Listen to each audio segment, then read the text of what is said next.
Itong nakaraang taon, bigla akong nakaramdam ng ibang tao. Palaging pagod, walang ganong kumain, at hindi makatulog ng maayos. Masakit ang likod ko, mga braso at hindi ko. At tuwing tatayo o uupo ako, naririnig ko pa ang mga kasukasuhan ko na parang nagkakrak at naninigas. Noong una, akala ko normal lang dahil sa pagtanda. Pero nang nagpa-check up ako, sabi ng doktor, masyadong mataas ang cholesterol mo at hindi stable ang blood pressure mo. Kung hindi mo ito i-control, baka magkaroon ka ng stroke o anumang oras. Nakakatakot marinig yun. Hindi ko akalain na darating ang sakit na ganun. Kabilis. Sinabi ng doktor na uminom ako ng gamot. At tinake ko nga ito ayon sa instruction. Pero hindi rin stable ang blood pressure ko. Minsan, tumaas ang sobrang taas na kailangan pa akong dalhin sa emergency room.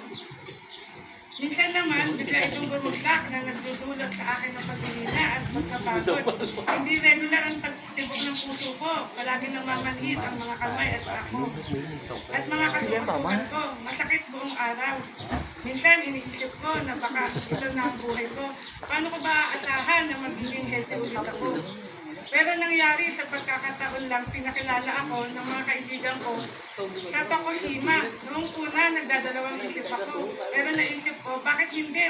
Hindi ko subukan. Oh my God, sino bang mag-aakala na pagtapos ng isang linggo, magsisimula na o makaramdam ng improvement, mas kaunting sakit, mas maganda ang tulog. At mas marami akong energy. Pagtapos ng 3 buwan, ng regular na pag-inom, bumaba ang cholesterol level ko na halos kalahati. Naging stable ang blood pressure ko at mas kaunti na lang ang sakit ng mga kasukasuhan ko. Ang gaan ng pakiramdam ko, parang gusto ko nang umiyak sa tuwa. From the top, tayo. Iwas mo yung nautay. Like, sa yung logo. Pati nauuna ako dun sa ano. Oo, isa pa. Okay na. Katakot na rin ka. Delete mo yan. Yes, direct. Ang doy. Direct check.